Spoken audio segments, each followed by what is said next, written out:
जय माता लक्ष्मी, जय माता दी। नमस्कार दोस्तों, आपका हमारे इस दिव्य चैनल पर बहुत बहुत स्वागत है। दोस्तों, कथा शुरू करने से पहले आप सभी भक्तों से एक निवेदन है। अगर आपको ये दिव्य कथा पसंद आए तो वीडियो को लाइक जरूर करें, कमेंट में लिखें जय माता लक्ष्मी और हमारे चैनल को सब्सक्राइब करना बिल्कुल ना भूलें, क्योंकि ऐसी दिव्य कथाएं हम रोज लाते हैं जो आपके जीवन को बदल सकती हैं। अब आइए शुरू करते हैं आज की पावन कथा। दोस्तों, एक सवाल पूछना चाहता हूं आपसे। सोचिए जरा, क्या आपके जीवन में कभी ऐसा समय आया है जब घर में इतनी गरीबी थी कि खाने के भी लाले पड़ गए हों, जब हर तरफ से दरवाजे बंद हो गए हों, जब लगा हो कि अब कोई उम्मीद नहीं बची? और दूसरा सवाल, क्या आप जानते हैं कि बुधवार का दिन माता लक्ष्मी की कृपा पाने के लिए इतना खास क्यों माना जाता है?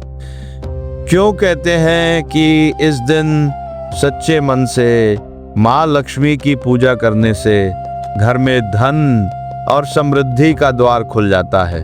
आज मैं आपको एक ऐसी सच्ची कथा सुनाने जा रहा हूं जो आपके रोंगटे खड़े कर देगी, जो आपकी आंखें नम कर देगी और जो आपके दिल में माता लक्ष्मी के प्रति विश्वास को और भी गहरा कर देगी। ये कहानी है एक गरीब परिवार की, एक ऐसे परिवार की जिसके पास खाने को रोटी नहीं थी, पहनने को ठीक से कपड़े नहीं थे, सिर पर छत थी लेकिन टूटी हुई दुनिया ने उन्हें ठुकरा दिया था। रिश्तेदारों ने मुंह फेर लिया था, समाज ने उन्हें बेकार समझ लिया था। लेकिन उस परिवार में एक औरत थी, एक माँ थी जिसका विश्वास पहाड़ से भी ऊंचा था, जिसकी भक्ति समुंदर से भी गहरी थी। उसने माता लक्ष्मी पर भरोसा रखा, बुधवार का व्रत रखा और एक दिन माता ने उसकी पुकार सुन ली। दोस्तों, माता लक्ष्मी, ये नाम ही कितना मीठा है। माता लक्ष्मी धन की देवी, समृद्धि की देवी, सुख और खुशहाली की देवी, जो अपने भक्तों के घर में कभी भूख नहीं आने देती, जो अपने बच्चों को कभी खाली हाथ नहीं लौटाती। बुधवार का दिन माता लक्ष्मी को बहुत प्रिय है। इस दिन जो भक्त सच्चे मन से उनकी पूजा करता है, उन पर माता की कृपा जरूर बरसती है। इस दिन रखा गया व्रत, इस दिन पढ़ी गई स्तुति, इस दिन जलाया गया दीप सब सफल होता है। आज की ये कथा आपको बताएगी कि कैसे एक गरीब माँ के आंसुओं को माता लक्ष्मी ने देखा, कैसे उसकी भक्ति ने उसके टूटे हुए परिवार को जोड़ा, कैसे माता की कृपा ने गरीबी को खुशहाली में बदल दिया और कैसे एक पूरे गांव की तकदीर बदल गई एक सच्ची भक्त की वजह से। यह कथा लंबी है, गहरी है, बहुत भावुक है। इसे पूरा सुनिए, बीच में मत छोड़िए, क्योंकि इस कथा का हर हिस्सा आपके दिल को छूने वाला है। तो आंखें बंद कीजिए, माता लक्ष्मी का नाम लीजिए और तैयार हो जाइए इस दिव्य कथा के लिए। जय माता लक्ष्मी, जय माता दी। दोस्तों, ये कहानी है राजस्थान के एक छोटे से गांव की। गांव का नाम था सोनपुर। बहुत ही सुंदर गांव, चारों तरफ खेत खलिहान, दूर दूर तक फैले हुए सरसों के पीले फूल, ऊंचे ऊंचे नीम के पेड़ और बीच गांव में एक पुरानी बावड़ी जहां औरतें पानी भरने आती थी और बातें करती थी, हंसती थी, रोती थी। इसी गांव में एक पुराना माता लक्ष्मी का मंदिर था। मंदिर ज्यादा बड़ा नहीं था, लेकिन बहुत पवित्र था। लोग कहते थे कि यहाँ माता बहुत जागृत है, जो भी सच्चे मन से मांगता है माता जरूर पूरा करती हैं। इसी सोनपुर गांव में रहती थी एक औरत, नाम था कमला, उम्र करीब 35 साल, गेहुआ रंग, आंखों में एक अजीब सी चमक जो गरीबी में भी नहीं बूझती थी। कमला एक साधारण गृहिणी थी, लेकिन उसके अंदर एक असाधारण ताकत थी। वो ताकत थी उसका विश्वास। माता लक्ष्मी पर उसका अटूट विश्वास। कमला के पति का नाम था दीनदयाल। उम्र करीब 40 साल। पहले वो एक छोटा दुकानदार था, गांव में किराने की दुकान चलाता था। घर ठीक ठाक चल रहा था, न बहुत अमीरी थी न बहुत गरीबी, बस एक साधारण जिंदगी थी। लेकिन दोस्तों, किस्मत कब करवट ले ले कोई नहीं जानता। कमला और दीनदयाल के 4 बच्चे थे। सबसे बड़ी बेटी गीता, उम्र 17 साल, बहुत समझदार लड़की, माँ का हाथ बटाती, घर के सारे काम करती। दूसरा बेटा रमेश, 15 साल का, पढ़ाई में बहुत तेज, गांव के स्कूल में 10वीं में पढ़ता था। तीसरी बेटी सुमन, 10 साल की नन्ही सी प्यारी लड़की। और सबसे छोटा बेटा गोपाल, मात्र 7 साल का, घर का लाडला, 4 बच्चे, एक पति, बूढ़ी सास। इतने बड़े परिवार की जिम्मेदारी कमला के कंधों पर थी और वो हंसते हुए उठाती थी, क्योंकि उसे भरोसा था माता लक्ष्मी पर, अपने परिवार पर और अपनी मेहनत पर। लेकिन दोस्तों, वो साल था जब सब कुछ बदल गया, जब एक के बाद एक मुसीबतें आईं और कमला का परिवार धीरे धीरे टूटने लगा। हुआ यह कि दीनदयाल की दुकान में एक बड़ी चोरी हो गई। रात में कोई अनजान आदमी आया और दुकान का सारा सामान और नकदी लेकर चला गया। सुबह जब दीनदयाल दुकान खोलने गया तो उसके पैरों तले जमीन खिसक गई। सब कुछ खाली था, दुकान में एक दाना भी नहीं बचा था। पुलिस में रिपोर्ट लिखाई, लेकिन चोर नहीं पकड़ाया, सामान वापस नहीं आया, नकदी वापस नहीं आई। दीनदयाल की सारी मेहनत, सालों की कमाई एक रात में खाक हो गई। दुकान बंद हो गई, घर में आमदनी का जरिया खत्म हो गया। दीनदयाल एक मेहनती आदमी था, उसने हिम्मत नहीं हारी। उसने सोचा कि फिर से शुरू करेगा, दुकान फिर से खोलेगा, लेकिन उसके लिए पैसों की जरूरत थी, पूंजी की जरूरत थी। उसने अपने भाई के पास गया, सगा भाई, बड़ा भाई। उसने सोचा कि भाई जरूर मदद करेगा, खून का रिश्ता है, मुसीबत में काम आएगा। लेकिन बड़े भाई ने मना कर दिया, साफ मना कर दिया। मेरे पास पैसे नहीं है, मैं क्या करूं? ये कहकर उसने दरवाजा बंद कर लिया। दीनदयाल का दिल टूट गया। भाई ने साथ नहीं दिया, लेकिन उसने फिर भी हार नहीं मानी। वो गांव के साहूकार के पास गया, नाम था सेठ हरिलाल। पूरे गांव में उसका डर था। वो गरीबों को कर्ज देता था, लेकिन इतने भारी ब्याज पर कि लोग कभी उबर नहीं पाते थे। दीनदयाल ने 10,000 रुपए उधार मांगे। सेठ ने पैसे दिए, लेकिन 15% महीने के ब्याज पर, और जमानत में उसने दीनदयाल का घर रख लिया।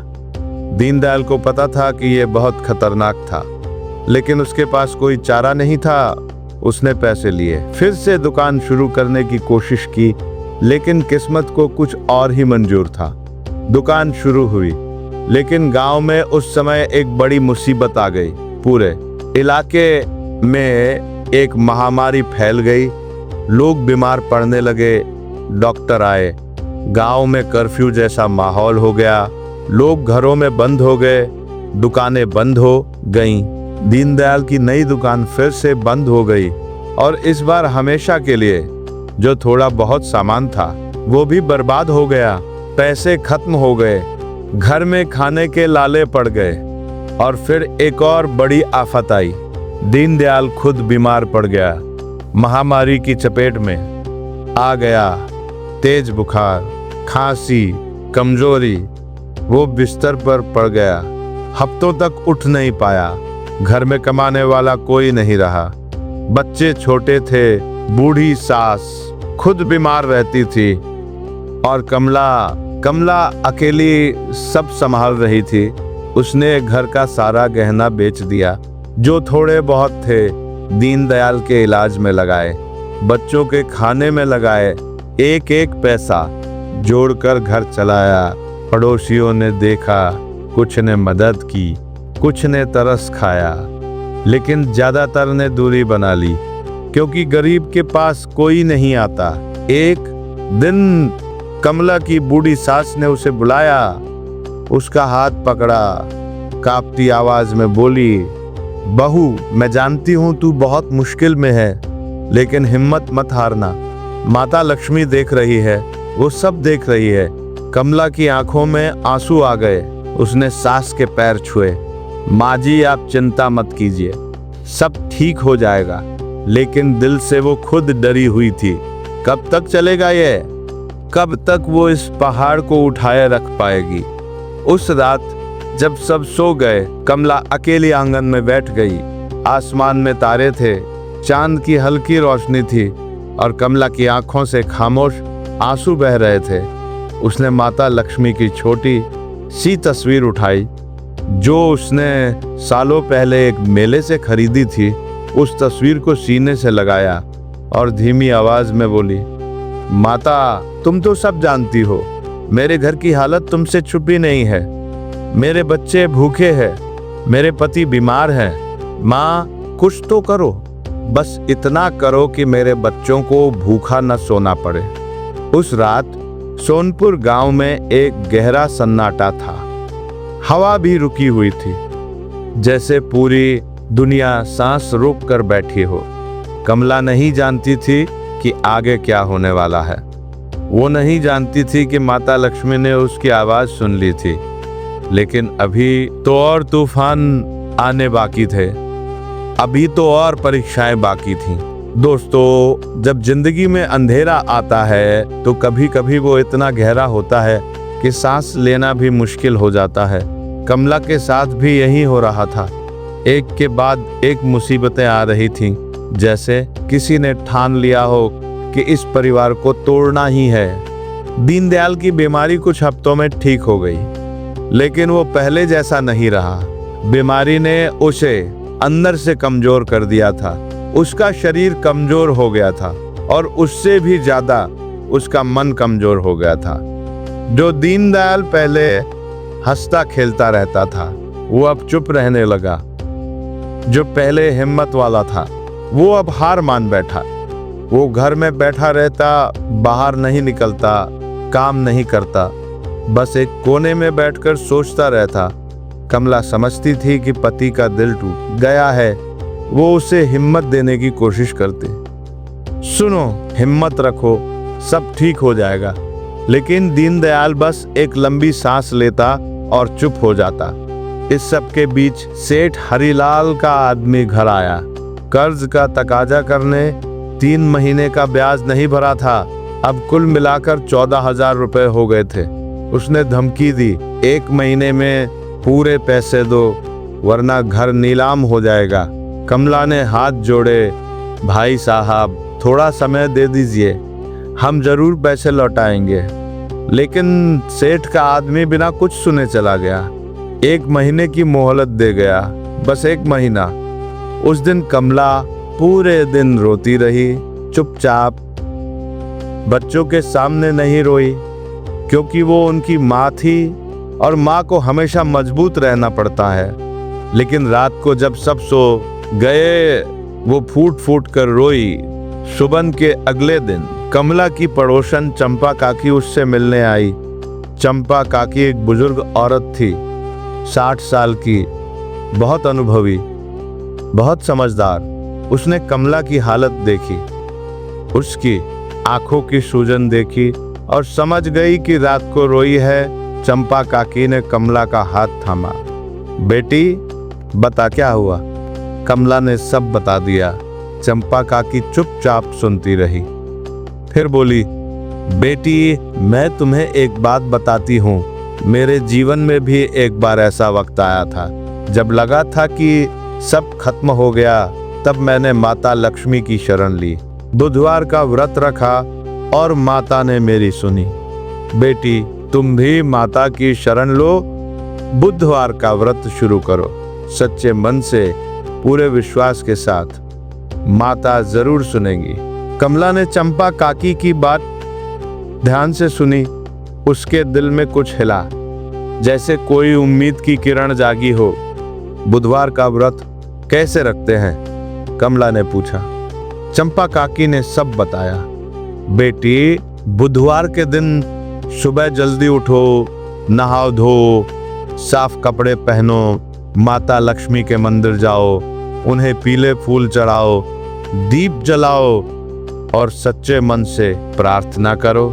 पूरे दिन व्रत रखो, शाम को आरती करो और माता से जो मांगना हो वो मांगो। लेकिन एक बात याद रखना, मांगते वक्त सिर्फ अपने लिए मत मांगना, दूसरों के लिए भी मांगना, क्योंकि माता लक्ष्मी उन्हें ज्यादा पसंद करती है जो दूसरों के बारे में भी सोचते हैं। कमला ने यह बात मन में बैठा ली। अगला बुधवार आया। कमला सुबह 4 बजे उठ गई। अभी सूरज नहीं निकला था, पूरा गांव सोया हुआ था। कमला ने ठंडे पानी से नहाया, साफ पीली साड़ी पहनी, जो उसके पास एकमात्र अच्छी साड़ी बची थी। वो माता लक्ष्मी के मंदिर गई। मंदिर में सुबह की शांति थी। एक दीप जल रहा था। माता की मूर्ति सोने की तरह चमक रही थी। कमला ने माता के चरणों में पीले फूल चढ़ाए जो उसने घर के पास के खेत से तोड़े थे। उसने दीप जलाया और हाथ जोड़कर आंखें बंद कर ली। माता, मैं एक गरीब औरत हूँ, मेरे पास देने के लिए कुछ नहीं है, न सोना, न चांदी, न महंगे फूल, बस ये टूटा हुआ दिल है और ये आंसू है। माता, मेरे घर में 4 बच्चे हैं, भूखे हैं, मेरे पति बीमार हैं, टूटे हुए हैं। माता, मुझे धन नहीं चाहिए, बस इतना दो कि मेरे बच्चे भूखे न सोएं, इतना दो कि मेरे घर में खुशहाली आए। और हाँ माता, जो भी गांव में गरीब है उन सब का भी भला करना, सिर्फ मेरा नहीं। ये कहते कहते कमला की आवाज भर आई। उसके आंसू माता के चरणों पर गिरने लगे। वो वहीं बैठ गई। हनुमान चालीसा नहीं जानती थी, श्री सूक्त नहीं जानती थी। उसे बस एक ही स्तुति याद थी जो उसकी माँ ने उसे बचपन में सिखाई थी। जय लक्ष्मी माता, जय लक्ष्मी माता, तुमको निष्दिन सेवत हर विष्णु विधाता। वो यही गाती रही बार बार धीमी आवाज में, कभी रोते हुए कभी मुस्कुराते हुए। उस सुबह कमला करीब 2 घंटे मंदिर में बैठी रही, फिर घर आई। पूरे दिन उपवास रखा, एक बूंद पानी भी नहीं पिया। बच्चों के लिए खाना बनाया लेकिन खुद नहीं खाया। शाम को फिर मंदिर गई, आरती की और घर लौटकर फलाहार किया। पहला बुधवार बीत गया, फिर दूसरा बुधवार आया। कमला फिर गई, फिर प्रार्थना की, फिर व्रत रखा। तीसरा बुधवार, चौथा बुधवार, कमला का व्रत जारी रहा। लेकिन घर की हालत नहीं बदली, बल्कि और बिगड़ती गई। दीनदयाल अब भी काम नहीं कर रहा था। घर में पैसे खत्म हो गए थे। बच्चे कभी कभी आधे पेट सोते थे। बड़ी बेटी गीता समझदार थी। वो पड़ोस में बर्तन मांजने का काम करने लगी।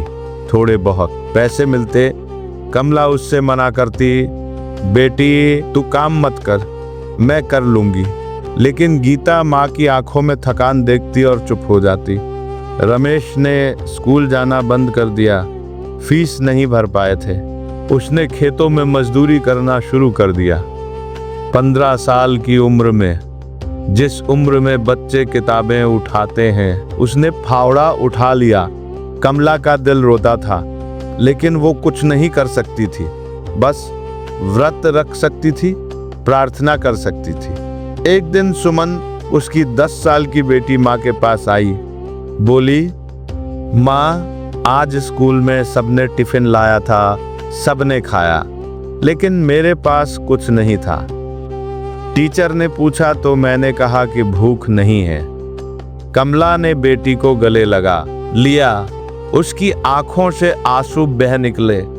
उसने सुमन के बालों में हाथ फेरा, धीरे से बोली, बेटी, कल से माँ तुम्हारे लिए टिफिन जरूर बनाएगी, पक्का। लेकिन वो जानती थी कि घर में अनाज बहुत कम बचा है। कल टिफिन कहाँ से बनाएगी? उस रात कमला फिर माता लक्ष्मी की तस्वीर के सामने बैठ गई, रोने लगी। माता, मेरी बच्ची आज भूखी स्कूल से आई, मेरा दिल टूट गया।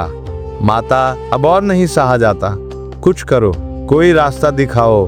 मैं तुम्हारी भक्त हूँ, तुम्हारी बेटी हूँ। क्या तुम अपनी बेटी को इस तरह तड़पते देखोगी?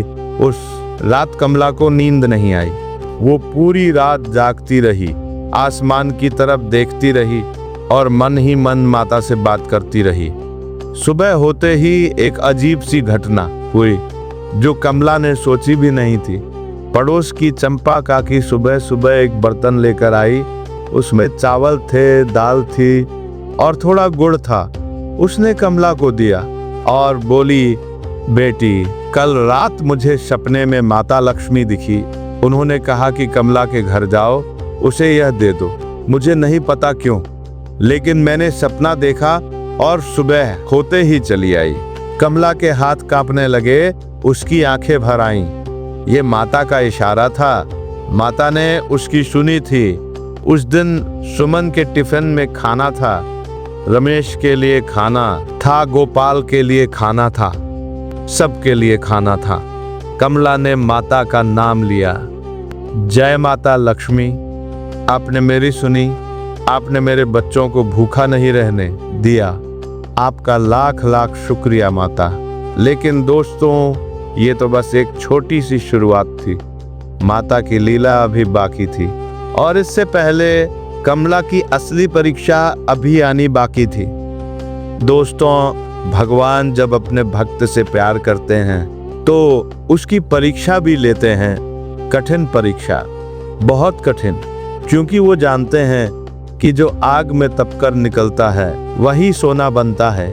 कमला की परीक्षा अब शुरू होने वाली थी और यह परीक्षा उसकी अब तक की सबसे कठिन परीक्षा थी। चंपा काकी के दिए हुए अनाज से कुछ दिन घर चला, लेकिन वो भी खत्म हो गया। घर की हालत फिर से वही हो गई, खाली बर्तन, खाली पेट और भारी मन। इसी बीच सेठ हरिलाल का आदमी फिर आया। इस बार वो अकेला नहीं था, उसके साथ 2 और आदमी थे, बड़े बड़े, डरावने। उन्होंने दरवाजे पर दस्तक दी। दीनदयाल ने दरवाजा खोला। सेठ का आदमी बोला, दीनदयाल, 1 महीना हो गया, पैसे कहाँ हैं? सेठ जी ने कहा है कि अब और इंतजार नहीं करेंगे, कल सुबह तक पैसे दो वरना घर की नीलामी होगी। दीनदयाल का मुंह सूख गया। भाई, थोड़ा और समय। नहीं, अब कोई समय नहीं। वो आदमी बीच में ही बोल पड़ा, कल सुबह। बस वो लोग चले गए। दीनदयाल अंदर आया। कमला ने सब देखा था, सुना था, उसका दिल बैठ गया।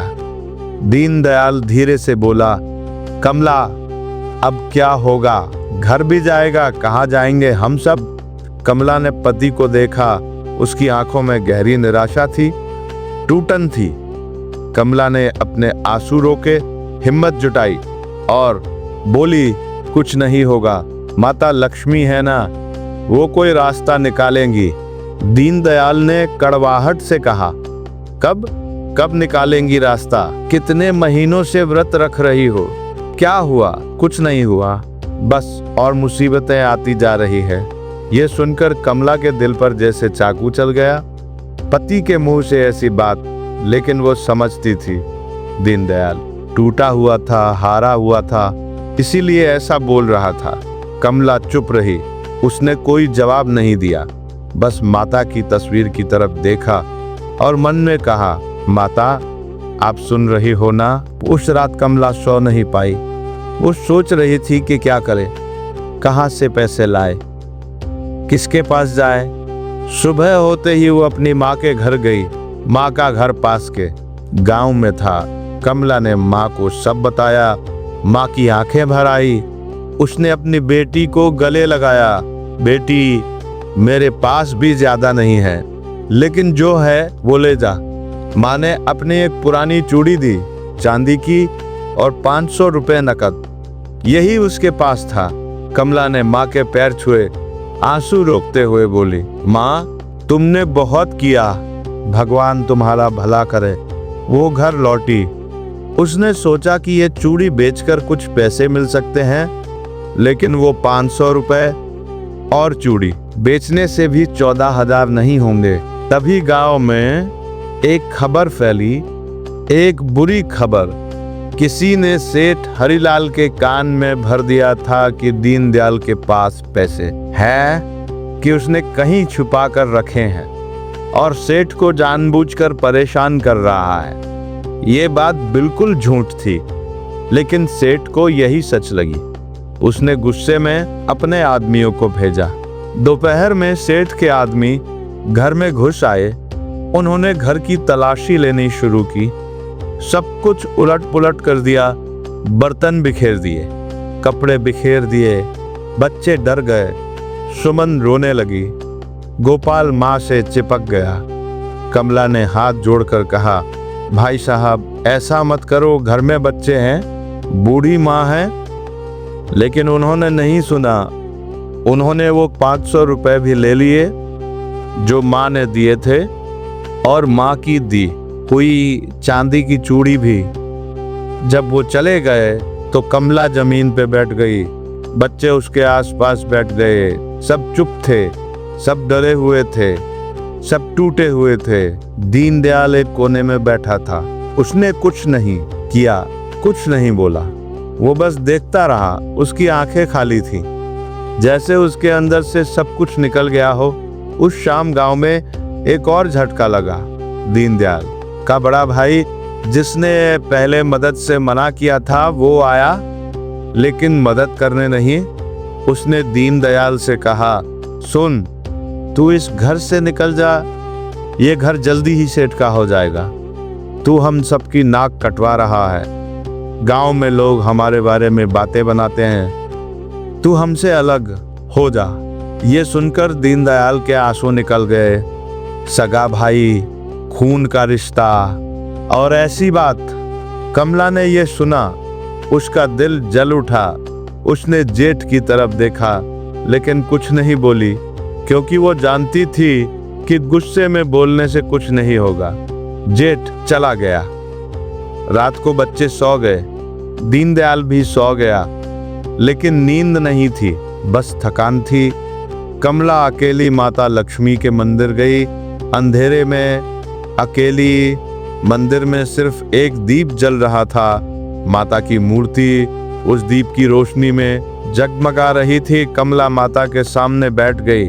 उसने माथा टेका और फिर वो बोली धीरे धीरे, टूटी हुई आवाज में, माता, आज मेरे घर में बहुत बुरा हुआ। मेरे बच्चे डर गए, मेरे पति टूट गए, मेरे जेठ ने हमें घर से निकालने को कहा और सेठ के आदमियों ने माँ की दी हुई आखिरी चूड़ी भी ले ली। कमला की आवाज कांप रही थी। माता, मैं आपसे शिकायत नहीं कर रही, मैं आप पर गुस्सा नहीं हूँ, लेकिन माता, मेरा दिल बहुत टूटा है आज, बहुत ज्यादा।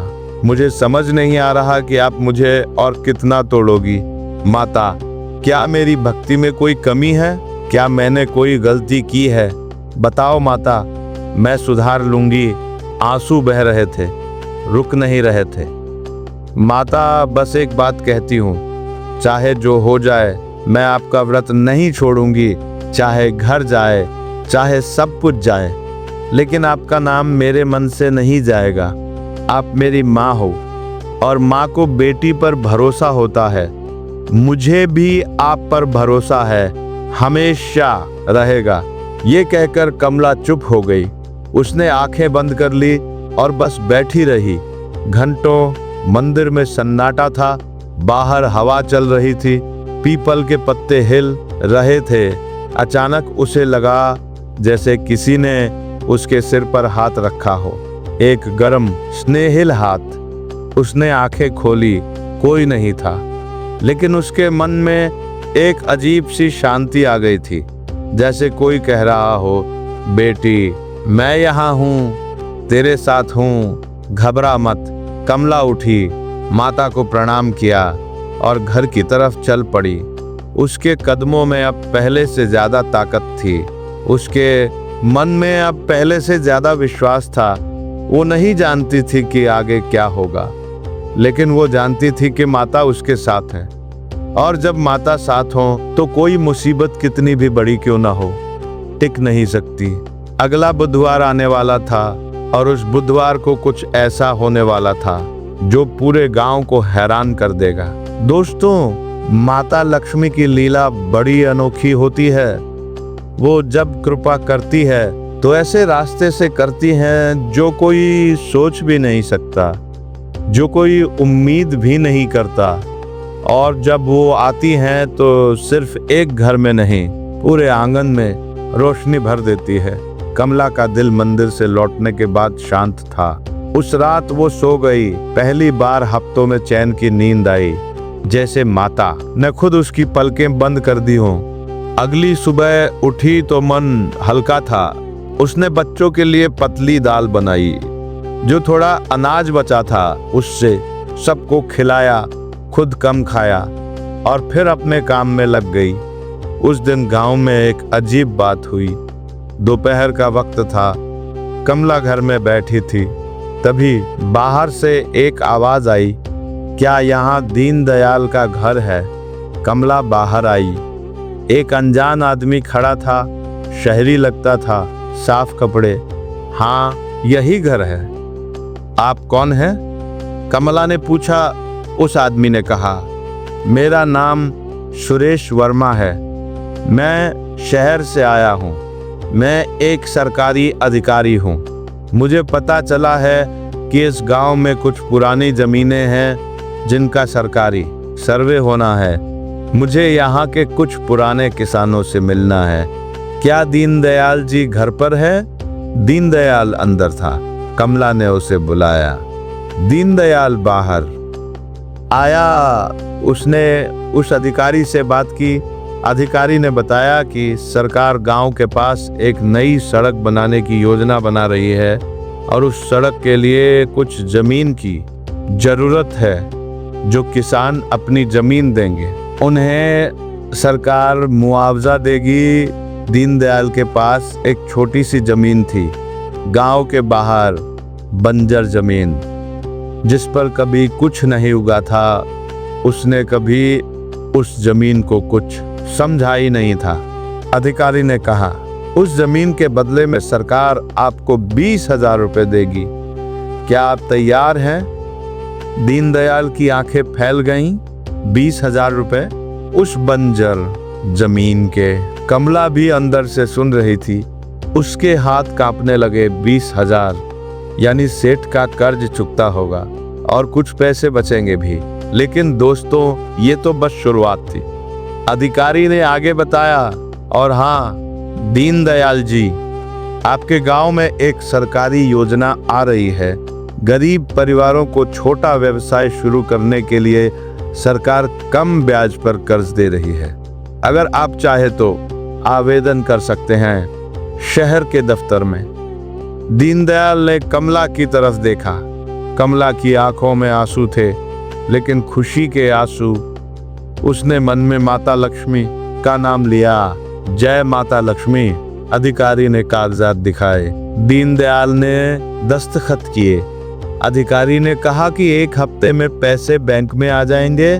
वो अधिकारी चला गया। दीनदयाल और कमला एक दूसरे को देखते रहे। फिर दीनदयाल की आंखों से आंसू बह निकले। वो बोला, कमला, माफ करना, मैंने तुम्हारी भक्ति पर शक किया था। मैंने माता पर शक किया था। कमला ने पति का हाथ थामा। कोई बात नहीं, तुम थके हुए थे, टूटे हुए थे, माता समझती है। लेकिन दोस्तों, माता की लीला यहाँ खत्म नहीं हुई। असली चमत्कार तो अभी बाकी था। अगला बुधवार आया, कमला का 5वां बुधवार का व्रत। वो सुबह जल्दी उठी, नहाई, पीली साड़ी पहनी और मंदिर गई। मंदिर में उस दिन कुछ अलग था। माता की मूर्ति पर सूरज की पहली किरण पड़ रही थी और ऐसा लग रहा था जैसे माता मुस्कुरा रही हो। एक गर्म प्यारी मुस्कान। कमला ने दीप जलाया, पीले फूल चढ़ाए और आंखें बंद करके बैठ गई। तभी मंदिर में एक और औरत आई। कमला ने आंखें खोली। वो औरत अनजान थी, शहरी लगती थी, अच्छे कपड़े, लेकिन चेहरे पर थकान थी, जैसे बहुत दूर से चलकर आई हो। उस औरत ने माता को प्रणाम किया, फिर कमला के पास बैठ गई। बोली, बहन, क्या तुम यहाँ की रहने वाली हो?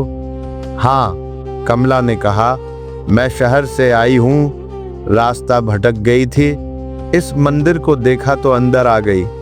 वो औरत बोली। दोनों थोड़ी देर चुप रही। फिर उस औरत ने कहा, बहन, मैं एक काम से यहाँ आई थी। दरअसल हमारी एक संस्था है, हम गांव की औरतों को सिलाई और कढ़ाई का काम सिखाते हैं और फिर उनका बनाया सामान शहर में बेचते हैं। क्या यहाँ कोई ऐसी औरतें हैं जो ये काम सीखना चाहती हों? कमला का दिल धड़क उठा। उसने माता की मूर्ति की तरफ देखा, फिर उस औरत की तरफ।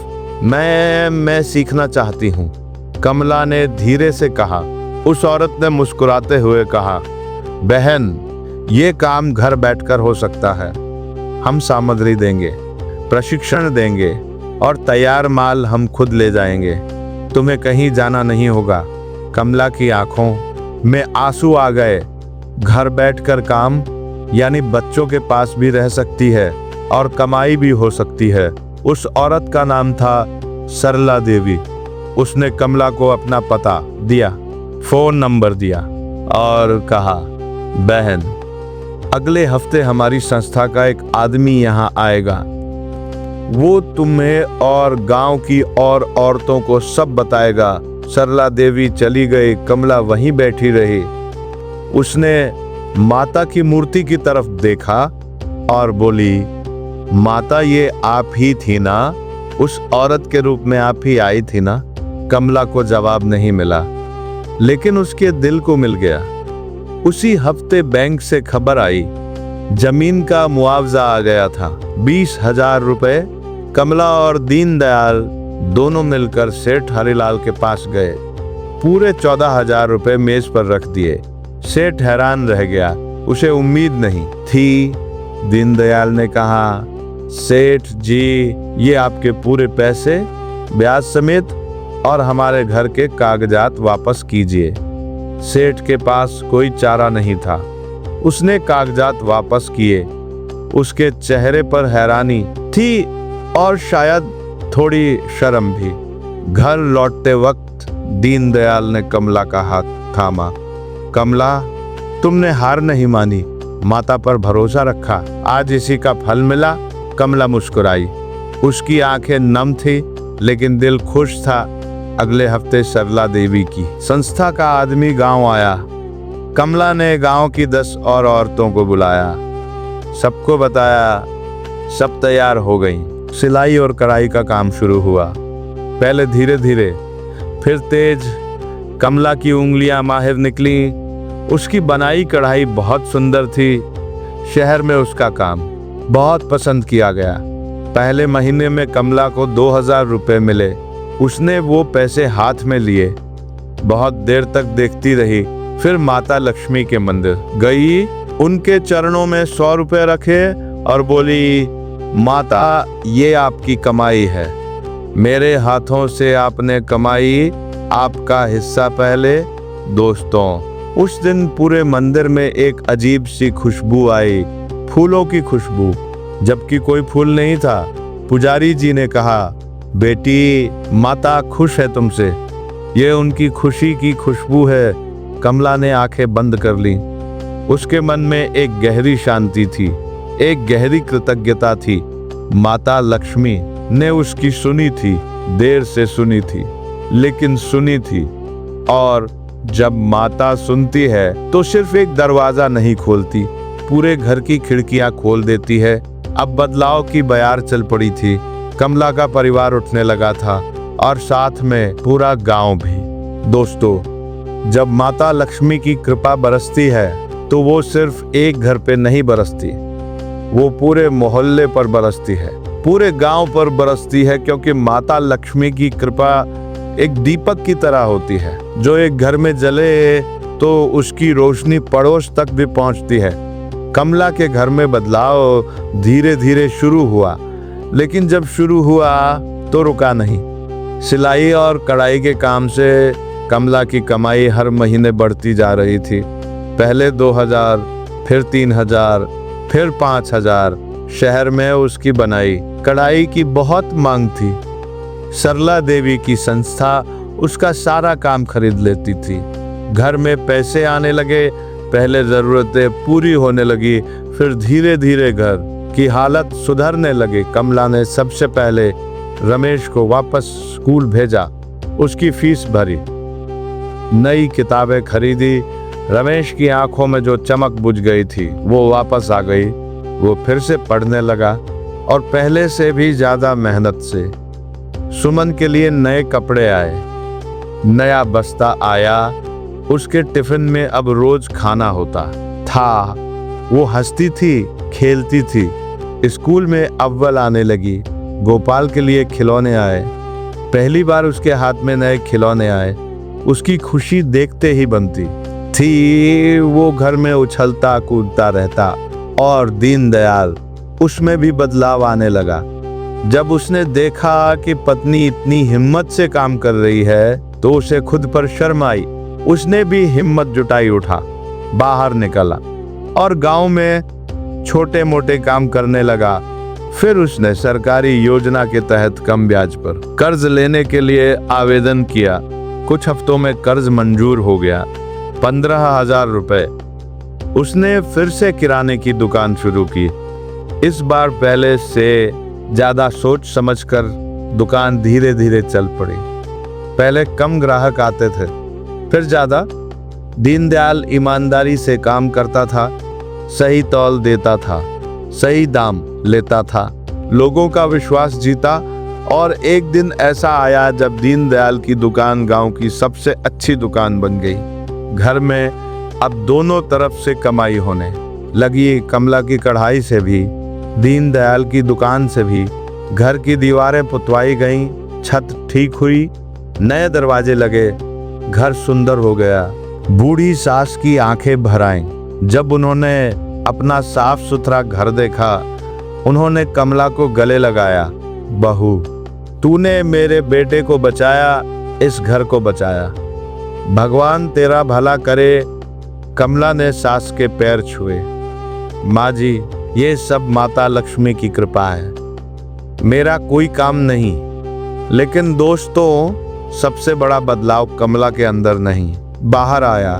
गांव में जब गांव की औरतों ने देखा कि कमला का परिवार कैसे उभरा तो वे हैरान रह गईं। उन्होंने कमला से पूछा, बहन, तुमने क्या किया, कैसे सब ठीक हो गया? कमला ने बताया, सबको बताया, खुलकर बताया। मैंने बस माता लक्ष्मी पर भरोसा रखा, बुधवार का व्रत रखा, सच्चे मन से प्रार्थना की और हार नहीं मानी। बस यही किया। गांव की औरतें सुनती रही। उनमें से कई की आंखें भर आई, क्योंकि वे भी मुसीबतों में थी, वे भी परेशान थी। कमला ने आगे कहा, और एक बात, माता उन्हें ज्यादा पसंद करती हैं जो सिर्फ अपने लिए नहीं मांगते, दूसरों के बारे में भी सोचते हैं। जब भी मैंने प्रार्थना की, मैंने सबके लिए मांगा, सिर्फ अपने लिए नहीं। ये बात गांव की औरतों के दिल में उतर गई। अगले बुधवार से माता लक्ष्मी के मंदिर में भीड़ बढ़ने लगी। पहले सिर्फ कमला अकेली जाती थी, अब 5 औरतें जाने लगी, फिर 10, फिर 15। हर बुधवार मंदिर भरा रहने लगा। कमला ने गांव की 10 औरतों को सिलाई और कढ़ाई भी सिखाई, जो उसने सरला देवी से सीखी थी। उसने सोचा कि अकेले क्यों बढ़ूं, सबको साथ लेकर चलूंगी। सरला देवी की संस्था ने और औरतों का काम भी खरीदा। धीरे धीरे गांव की 10 औरतें कमाने लगी। उनके घरों में भी पैसे आने लगे, उनके बच्चे भी स्कूल जाने लगे। गांव में एक नई हवा चल पड़ी, खुशहाली की हवा। और इस सबके बीच एक और बड़ी बात हुई। रमेश ने 10वीं की परीक्षा दी, पूरे जिले में 3रा स्थान आया। गांव में जश्न मनाया गया। स्कूल के मास्टर जी ने कहा, रमेश बहुत होनहार है, इसे आगे पढ़ाओ, ये बड़ा आदमी बनेगा। कमला और दीनदयाल की आंखों में खुशी के आंसू थे। उन्होंने रमेश को शहर के कॉलेज में दाखिला दिलाया, उसके रहने का इंतजाम किया, पढ़ाई का खर्चा उठाया। रमेश शहर गया, मेहनत से पढ़ा और 3 साल में इंजीनियरिंग की पढ़ाई पूरी की। गीता की शादी एक अच्छे घर में हुई, एक मेहनती और ईमानदार लड़के से। विदाई के वक्त कमला ने बेटी को गले लगाया, कान में बोली, बेटी, माता लक्ष्मी को कभी मत भूलना, हर बुधवार उनकी पूजा करना, वो तेरा हमेशा भला करेंगी। गीता ने माँ के पैर छुए, उसकी आंखों में आंसू थे। माँ, आप जैसी बनने की कोशिश करूंगी। और सेठ हरिलाल का क्या हुआ? दोस्तों, दुनिया में जो गलत करता है उसे एक दिन उसका फल जरूर मिलता है। सेठ हरिलाल ने गांव के कई और गरीब परिवारों से ऐसे ही जमीनें हड़पी थी। एक दिन एक सरकारी जांच हुई, किसी ने शिकायत की, अधिकारी आए, सेठ की सारी करतूतें सामने आ गईं। सेठ पर मुकदमा चला, उसे जुर्माना भरना पड़ा। गांव के कई परिवारों को उनकी जमीनें वापस मिली। दीनदयाल ने इस सब में कोई बदला नहीं लिया, उसने सेठ के खिलाफ कोई शिकायत नहीं की।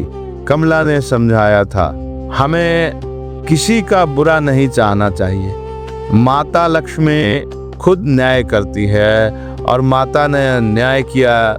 एक दिन सेठ हरिलाल खुद कमला के घर आया, झुककर बोला, कमला बहन, मुझे माफ कर दो, मैंने तुम्हारे साथ बहुत बुरा किया, मुझे अपनी गलती का एहसास हो गया है।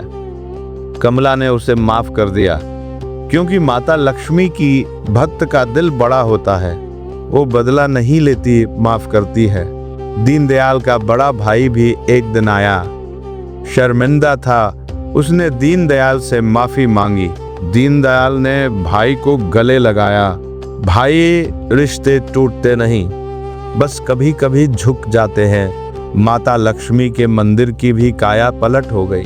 कमला ने दीनदयाल से कहा, जब माता ने हमारा घर बना दिया तो हम उनका घर नहीं बनाएंगे। दोनों ने मिलकर 5,000 रुपए मंदिर के लिए दिए। गांव के और लोगों ने भी दिल खोलकर दिया। मंदिर की मरम्मत हुई, नई मूर्ति स्थापित हुई, मंदिर में रोज आरती होने लगी। उद्घाटन के दिन पूरे गांव में भंडारा हुआ, सबको खाना खिलाया गया, कोई भूखा नहीं रहा। माता लक्ष्मी की जय जयकार से पूरा गांव गूंज उठा। जय माता लक्ष्मी, जय माता दी। कमला उस दिन माता के सामने खड़ी थी, उसकी आंखों में आंसू थे, लेकिन चेहरे पर एक गहरी मुस्कान थी। उसने माता से कहा, माता, आपने मुझे सब दिया, घर दिया, परिवार दिया, इज्जत दी और सबसे बड़ी बात, आपने मुझे खुद पर भरोसा दिया। मैं आपकी हमेशा ऋणी रहूंगी। उस शाम सूरज ढलते वक्त सोनपुर गांव बहुत सुंदर लग रहा था। खेतों में हरियाली थी, घरों में रोशनी थी, बच्चों की हंसी थी और हर तरफ एक खुशनुमा माहौल था। जो गांव कभी मुसीबतों में डूबा था, वो अब खुशहाल था। जो परिवार कभी टूट रहा था, वो अब मजबूत था। और ये सब हुआ था एक सच्ची भक्त की भक्ति से, एक माँ के विश्वास से और माता लक्ष्मी की असीम कृपा से। दोस्तों, ये कहानी आज यहाँ खत्म होती है, लेकिन इस कहानी की सीख कभी खत्म नहीं होती। ये कहानी सिर्फ कमला की नहीं है, ये कहानी उस हर इंसान की है जो जिंदगी में टूट गया है, जो हार मान बैठा है, जो सोचता है कि अब कुछ नहीं हो सकता। आज भी सोनपुर गांव के उस माता लक्ष्मी के मंदिर में हर बुधवार को भीड़ लगती है। औरतें व्रत रखती हैं, दीप जलाती है, आरती करती है और माता से अपने घर में सुख समृद्धि मांगती है। कमला अब बूढ़ी हो गई है, उसके बाल सफेद हो गए हैं, चेहरे पर झुर्रियां आ गई है, लेकिन उसकी आंखों में वही चमक है, वही विश्वास है, वही भक्ति है जो उसने उस कठिन वक्त में थामी थी। आज भी हर बुधवार को कमला सबसे पहले मंदिर पहुंचती है, दीप जलाती है, माता को पीले फूल चढ़ाती है और वही पुरानी स्तुति गाती है जो उसकी माँ ने सिखाई थी। हर विष्णु विधाता रमेश आज एक अच्छी कंपनी में इंजीनियर है, शहर में रहता है, लेकिन हर बुधवार को माता लक्ष्मी की पूजा करता है अपने दफ्तर में। एक छोटी सी माता की तस्वीर रखी है और रोज सुबह माथा टेकता है।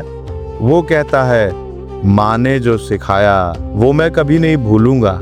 माता लक्ष्मी की कृपा से मैं यहाँ तक पहुँचा, उन्हें भूलना मेरे लिए संभव नहीं। सुमन की भी शादी एक अच्छे घर में हुई।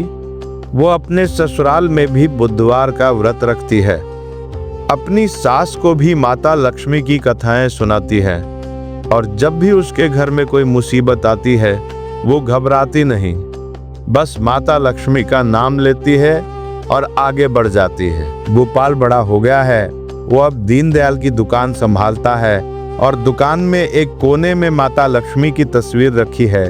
हर सुबह दुकान खोलने से पहले माता को प्रणाम करता है, दीप जलाता है और फिर काम शुरू करता है। और दीनदयाल वो कहता है, जिस दिन मैंने भरोसा खो दिया था उस दिन मेरी पत्नी ने मेरे लिए भरोसा रखा। कमला ने माता पर जो विश्वास रखा वो मेरी जिंदगी की सबसे बड़ी सीख है। दोस्तों, इस पूरी कहानी से हमें जो सीख मिलती है वो बहुत गहरी है, बहुत जरूरी है। पहली सीख ये है कि जीवन में मुसीबतें आती हैं, लेकिन वो हमेशा के लिए नहीं आती। जैसे रात के बाद सुबह होती है, वैसे ही दुख के बाद सुख आता है। बस हमें धैर्य रखना होता है, हिम्मत रखनी होती है और विश्वास रखना होता है। दूसरी सीख यह है कि भक्ति में बहुत शक्ति होती है। सच्ची भक्ति दिखावे की भक्ति नहीं, महंगे फूलों की जरूरत नहीं, सोने के गहनों की जरूरत नहीं, बस एक सच्चा दिल चाहिए। एक टूटा हुआ दिल भी चलता है, क्योंकि माता टूटे हुए दिल की आवाज सबसे पहले सुनती है। तीसरी सीख यह है कि बुधवार का दिन माता लक्ष्मी को बहुत प्रिय है। इस दिन व्रत रखने से, इस दिन पूजा करने से, इस दिन दीप जलाने से माता की कृपा जरूर मिलती है। कमला ने यह साबित कर दिया। चौथी सीख ये है कि सिर्फ अपने लिए मत मांगो, दूसरों के बारे में भी सोचो। जब कमला ने दूसरों के लिए भी मांगा तब माता ने उसकी झोली भर दी, क्योंकि माता उन्हें ज्यादा पसंद करती हैं जिनका दिल बड़ा होता है। पांचवी सीख यह है कि जब कृपा मिले तो भूलो मत, जो मिला है उसका एक हिस्सा माता को दो, मंदिर में दान दो, किसी गरीब की मदद करो, क्योंकि जो देता है उसे माता और देती हैं। और छठी और सबसे बड़ी सीख यह है कि माफ करो। जिसने तुम्हारे साथ बुरा किया उसे माफ करो, क्योंकि माफ करने वाले का दिल हल्का होता है और हल्के दिल में ही माता लक्ष्मी का वास होता है। दोस्तों, अगर आपके जीवन में भी कोई मुसीबत है, कोई परेशानी है, घर में पैसों की तंगी है, काम नहीं चल रहा, बच्चों की पढ़ाई का खर्चा नहीं उठा पा रहे, रिश्ते टूट रहे हैं, तो घबराइए मत। आज ये काम कीजिए, अगले बुधवार का इंतजार कीजिए और उस दिन सुबह जल्दी उठिए, नहाइए, साफ कपड़े पहनिए, माता लक्ष्मी के मंदिर जाइए या घर पर ही उनकी तस्वीर के सामने बैठिए, दीप जलाइए, पीले फूल चढ़ाइए और सच्चे मन से कहिए, माता मैं आपकी शरण में हूँ, मेरे घर में सुख समृद्धि लाइए, मेरे परिवार को खुशहाल रखिए और मुझे इतनी शक्ति दीजिए कि मैं मुसीबतों से लड़ सकूं। बस इतना कहिए सच्चे मन से और फिर देखिए माता जरूर सुनेगी। देर हो सकती है लेकिन अंधेर नहीं होगी। याद रखिए, माता लक्ष्मी का घर वहां होता है जहां मेहनत होती है, ईमानदारी होती है, प्रेम होता है और विश्वास होता है। इन चारों चीजों को अपने घर में रखिए और माता खुद चलकर आएंगी। एक आखिरी बात दोस्तों, इस कथा को सुनकर अगर आपके मन में एक भी उम्मीद जागी हो, अगर आपका विश्वास एक भी कदम मजबूत हुआ हो, अगर आपने मन में एक बार भी माता लक्ष्मी का नाम लिया हो, तो ये कथा सफल हो गई। इस कथा को अपने परिवार के साथ सुनिए, अपने दोस्तों के साथ शेयर कीजिए, क्योंकि शायद आपके किसी प्रियजन को आज इस कथा की जरूरत हो। शायद कोई आज टूटा हुआ हो और ये कथा उसे जोड़ सके। और हाँ दोस्तों, अगर आपको ये दिव्य कथा पसंद आई हो तो वीडियो को लाइक जरूर कीजिए, कमेंट में लिखिए जय माता लक्ष्मी और हमारे चैनल को सब्सक्राइब करना बिल्कुल मत भूलिए, क्योंकि ऐसी दिव्य कथाएं हम आपके लिए रोज लाते हैं जो आपके जीवन को बदल सकती है।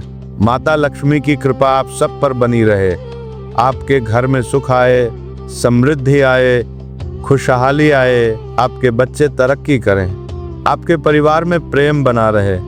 जय माता लक्ष्मी, जय माता दी, धन की देवी की जय, समृद्धि की देवी की जय, लक्ष्मी माता की जय। जय माता लक्ष्मी, बोलिए सब मिलकर जय माता लक्ष्मी की जय। उद्घाटन के दिन पूरे गांव में भंडारा हुआ, सबको खाना खिलाया गया, कोई भूखा नहीं रहा।